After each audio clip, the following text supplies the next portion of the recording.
Bismillahirrahmanirrahim. Assalamualaikum warahmatullahi wabarakatuh. Alhamdulillah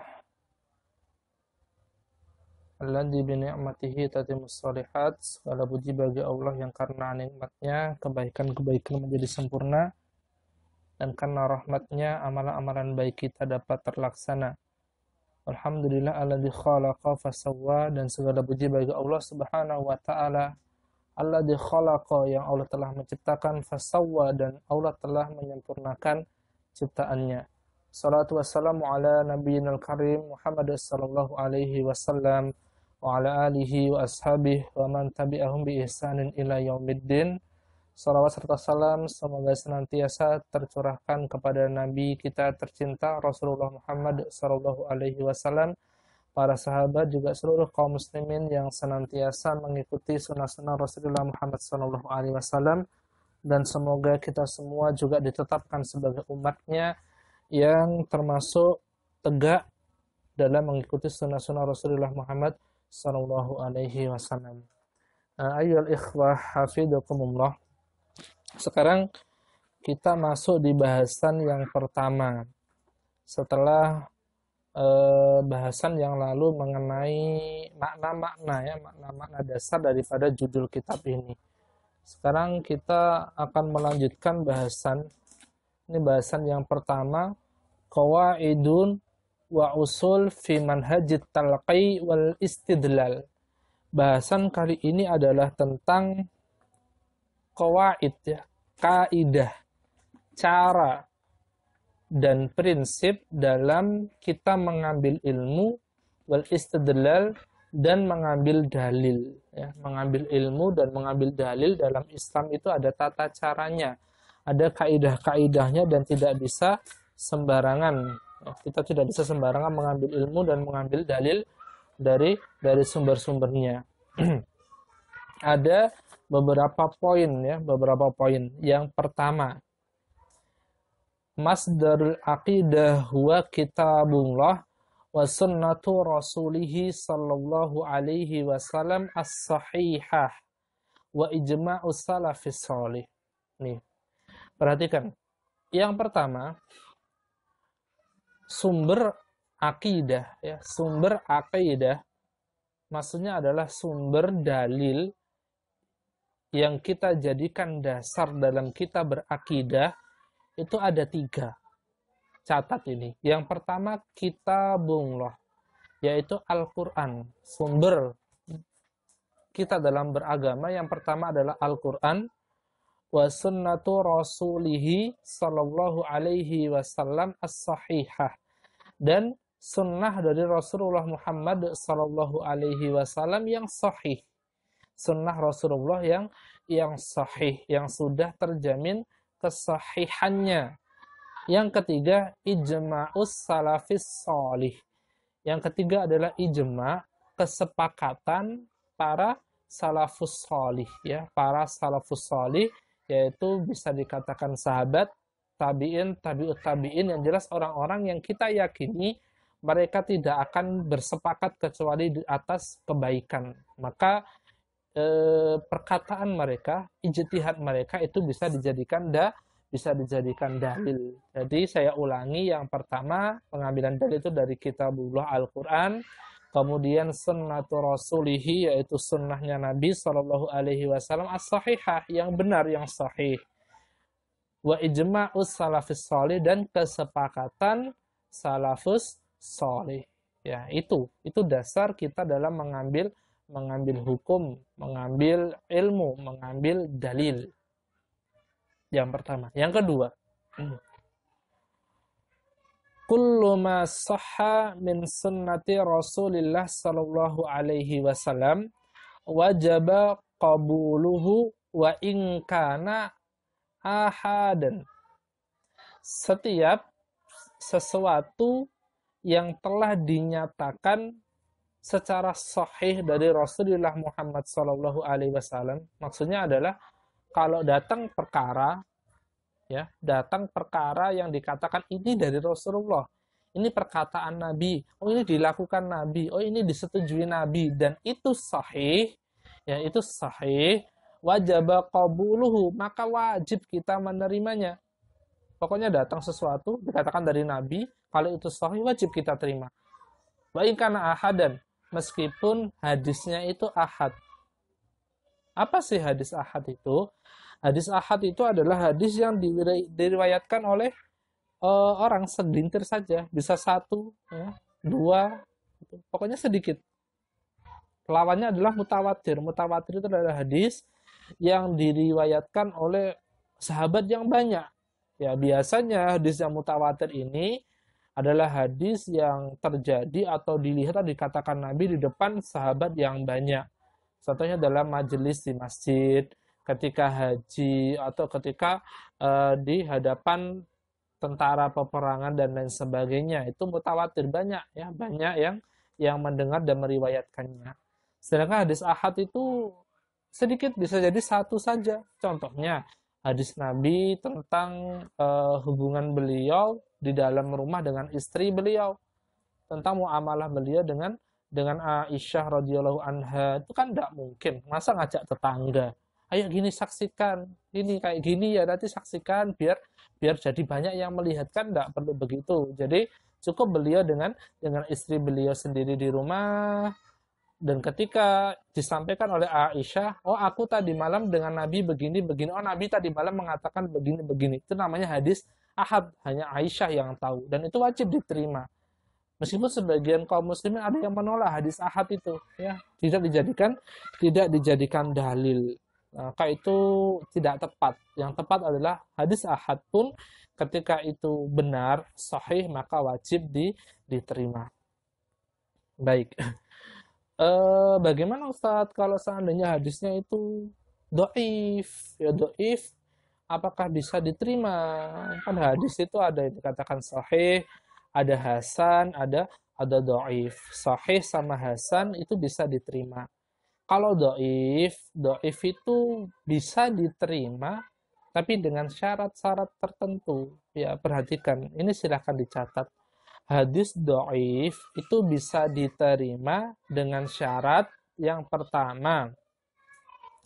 Hadis doif itu hanya dipakai untuk fadhailul amal, yaitu untuk fadilah amal, keutamaan amal. Contohnya, oh amalan ini seperti ini, menuntut ilmu, kemudian zikir, seperti itu. Bukan yang berkaitan dengan akidah. Yang kedua, hadis dhaif itu digunakan untuk targhib wa tarhib, yaitu untuk memberikan kabar gembira dengan balasan pahala atau balasan berupa surga, wa tarhib, atau untuk nakuti orang ya. Oh nanti kalau kamu begini nanti akibatnya kayak gini, neraka, diazab dan sebagainya. Itu bisa dipakai selama bukan berkaitan dengan akidah yang akan menyimpangkan akidah kita. Yang ketiga, hadis dhaif itu bisa dipakai dengan syarat dhaifnya tidak parah ya. Dhaifnya tidak parah. Kemudian tidak menyalahi Al-Qur'an dan hadis. Ada hadis dhaif ternyata kok bertentangan dengan hadis yang sahih atau bertentangan dengan Al-Qur'an, maka ditolak, tidak bisa diterima. Ya, tidak bisa diterima, harus ditolak. Tapi kalau nggak bertentangan, maknanya itu sama, hanya itu lafadznya itu dhaif, maka masih bisa digunakan untuk fadailul amal tadi. Yang ketiga, saat mengamalkan hadis tersebut, hadis yang dhaif tadi, tidak boleh menyandarkannya, tidak boleh meyakininya bahwasanya itu dari Nabi. Ya, itu tidak boleh meyakininya bahwasanya itu dari Nabi. Tidak boleh. Kita boleh mengamalkan, tapi cukup, aku ini mengharap ridha Allah. Ini bukan dari Nabi, aku tahu. Tapi semoga dengan ini aku bisa mendapatkan ridha dari Allah, bisa mendapatkan pahala, seperti itu. Itu boleh. Tadi syaratnya dhaifnya tidak parah, tidak menyalahi Al-Quran dan hadis secara makna, secara arti. Dan yang ketiga, saat mengamalkannya tidak boleh meyakini dan mengatakan itu dari Nabi. Ya, kata Nabi, man kadzdzaba alayya muta'ammidan, barang siapa berdusta atas namaku, termasuk mengatakan hadis ini dari Nabi, padahal bukan, falyatabawwa maq'adahu minan nar, maka akan disiapkan tempat duduknya di neraka. Jadi fatal ya, fatal kalau berbohong, berdusta atas nama Nabi Shallallahu Alaihi Wasallam. Baik, sekarang yang ketiga tentang kaidah dalam mengambil ilmu dan mengambil dalil. Yang ketiga adalah al-marja'u fi fahmil kitabi was sunnah wan nususul mubayyinatu laha. Maksudnya adalah untuk memahami Al-Qur'an dan As-Sunnah, hadis tadi itu, kita kembali kepada nas-nas yang menjelaskannya. Kita kembali kepada nas-nas yang menjelaskannya. Wa fahmi salafus salih, dan pemahaman salafus salih. Wa man sara ala manhajihim minal a'immah, dan para ulama yang mengikuti manhaj mereka. Wala yu'arad ma sabata min zalika bimujarradi ihtimalatil lughawiyah. Dan kemudian apa yang benar dalam sudut pandang ya, dalam sudut pandang bahasa Arab. Namun demikian kita tidak boleh menolak sesuatu yang telah tegak kebenarannya karena kemungkinan pengertian bahasa. Ini maksudnya begini. Jadi referensi ya dalam memahami kitab dan sunnah itu adalah nas-nas yang menjelaskan tentang referensi kita tadi. Contohnya Al-Quran itu bisa dijelaskan dari hadis. Makna hadis itu didukung dengan makna Al-Quran. Seperti itu. Kalau tidak dapat, dia dari pemahaman salafus salih, diambil dari tafsiran para sahabat, para tabi'in, para tabi'ut tabi'in. Kemudian kalau tidak didapat lagi, maka diambil dari para ulama setelahnya. Yang mereka itu dianggap, diyakini berjalan di atas manhaj yang lurus, mengikuti manhajnya salafus salih. Kita ambil pendapat mereka, ya, ijtihad mereka kita ambil. Dan tidak boleh mengingkari sesuatu yang sudah pasti tadi, sesuatu yang sudah sabit, yang sudah sudah terlihat dengan jelas kebenarannya itu, dengan makna bahasa yang kita katakan meragukan, ya.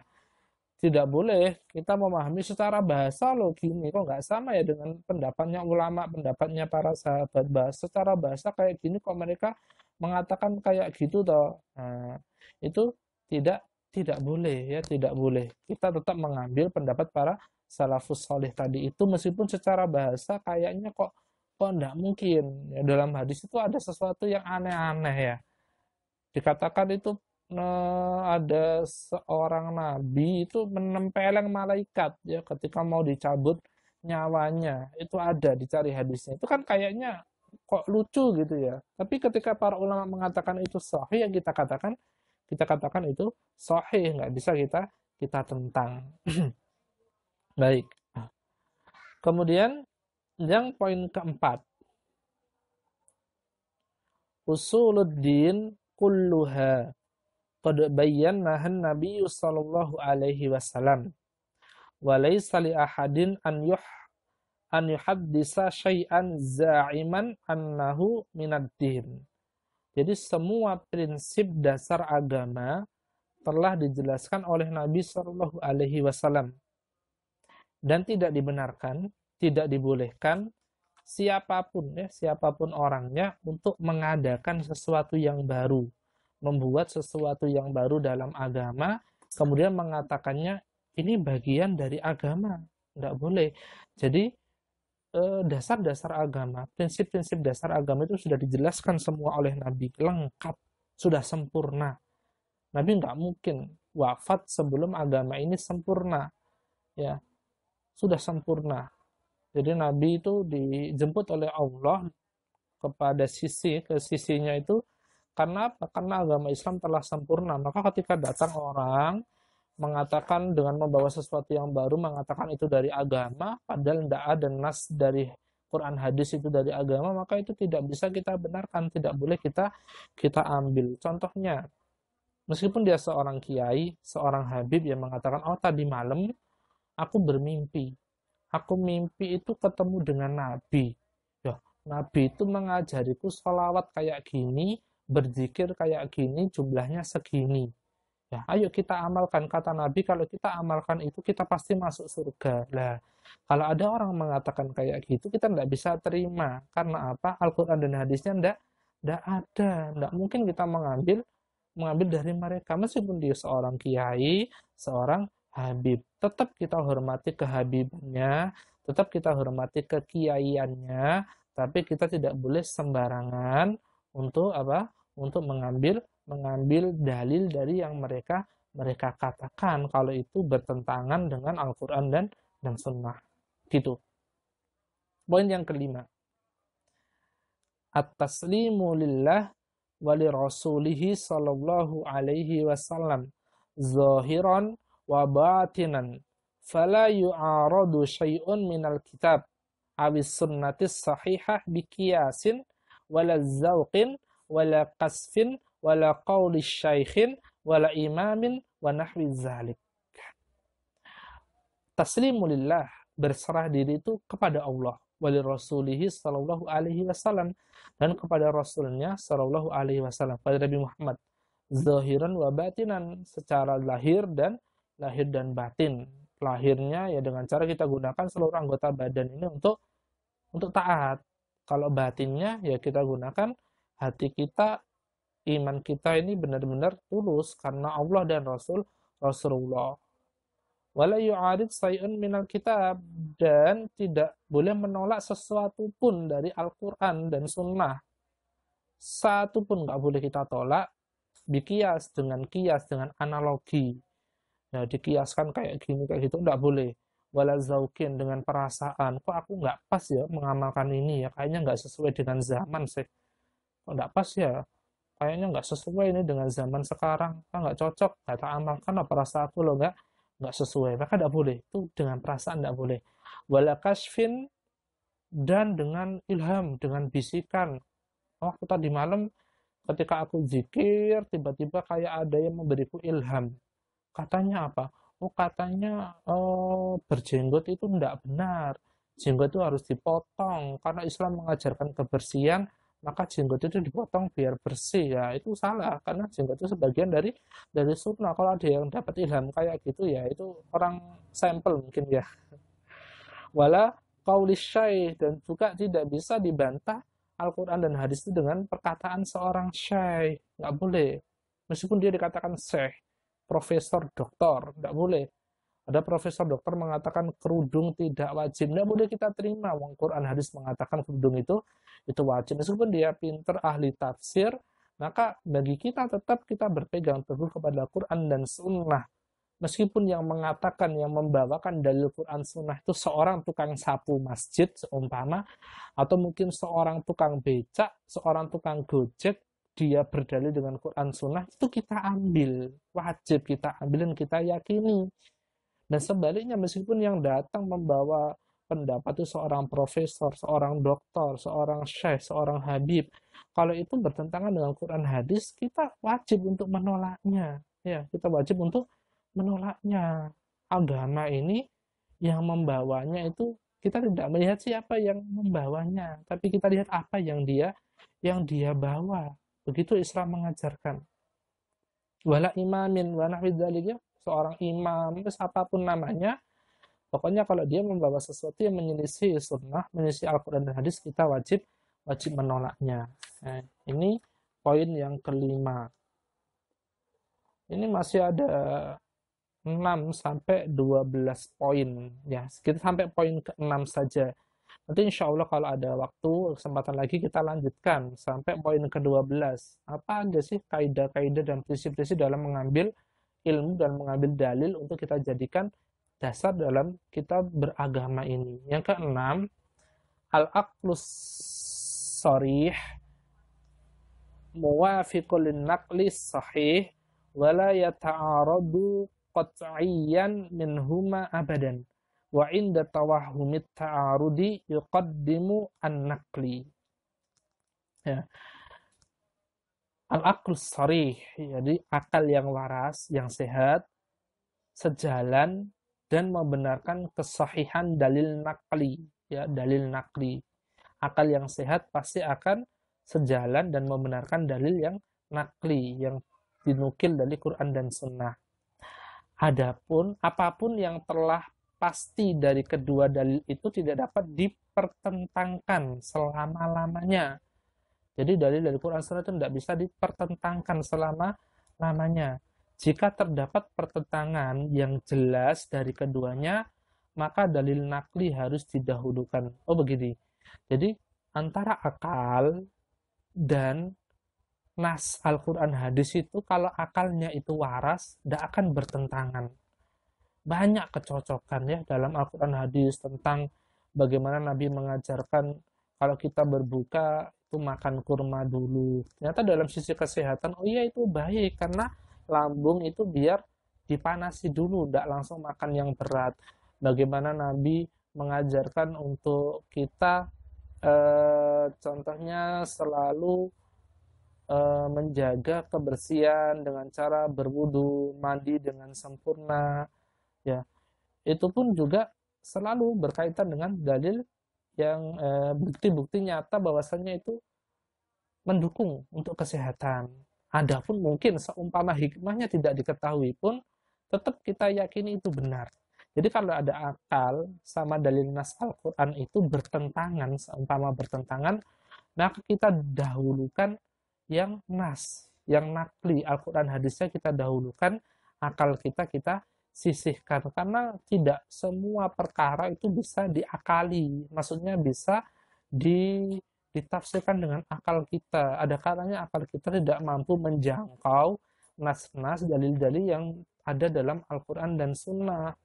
Ya, meskipun itu benar, ya seperti Isra Mi'raj itu nggak bisa kita pakai akal, ya apa semalam bisa sampai ke Masjidil Aqsa, ke langit ketujuh itu udah masuk akal. Kita akan buang akal kalau masalah seperti itu.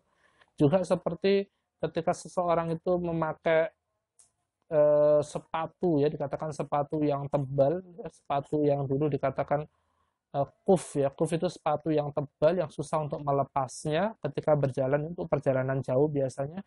Itu dalam dalilnya kalau kita mau bertayamum atau kita mau berwudu itu, berwudu ya bukan tayamum, kalau kita mau berwudu itu cukup dibasuh atasnya saja, atas sepatunya, jadi punggungnya. Kenapa kok nggak bawahnya? Padahal kan yang menginjak kotoran itu di bawahnya, tapi kok dibasuh atasnya? Yaitu agama mendatang seperti itu caranya diajak oleh Rasulullah. Kalau menurut akal kita, yang dibasuh ya bawahnya yang dicuci. Karena apa? Bawahnya yang kotor, mungkin nginjak kotoran, mungkin nginjak najis, tapi ternyata enggak, yang dibasuh adalah atasnya. Maka dari situ itu sebagai bukti bahwa saya tidak semua dalil yang ada dalam Al-Quran dan hadis itu harus kita akali. Ada kalanya kita itu patuh sami'na wa ata'na dengan datangnya dalil tersebut selama dalil itu adalah sahih, ya. Ikhwah sekalian, mungkin ini dulu yang dapat saya sampaikan. Ini kita masih sampai poin ke-6. Tidak apa-apa, memang panjang, pelan-pelan. Ini saya dulu ngajinya juga berbulan-bulan membahas satu bab ini, ya, karena ngajinya itu satu bulan itu hanya 2 kali pertemuan, jadi lama dan pelan-pelan saya itu ngaji dulu kepada kepada ustadz saya yang memang ahli hadis beliau. Jadi nggak apa-apa, pelan-pelan. Sekarang kita sampai ke poin yang ke-6. Insya Allah kalau ada waktu kita akan lanjutkan. Ya, terima kasih. Semoga ini bermanfaat. Coba cari rujukan yang lain. Barangkali yang saya sampaikan tadi salah, silakan disanggah, diingatkan saya, ya, agar saya tidak memberikan ilmu yang salah dan menyesatkan bagi ikhwah sekalian. Ya, ini di waktu Ramadan, saya juga memohon ada waktu yang mustajabah di antara waktu asar dan waktu maghrib. Setelah sholat asar, menjelang maghrib, doa, ya, doa sebanyak-banyaknya. Juga jangan lupa titip doa untuk saya dan keluarga saya, doa terbaik apapun itu, ya. Berikan dengan tulus kepada saya sekeluarga, kepada keluarga antum semua, sahabat-sahabat antum semua, agar kita nanti kelak dikumpulkan bersama di surga Allah Subhanahu wa taala tanpa azab, tanpa hisab insyaallah. Subhanaka wa bihamdika asyhadu an la ilaha illa anta astaghfiruka wa atubu ilaik. Assalamualaikum warahmatullahi wabarakatuh.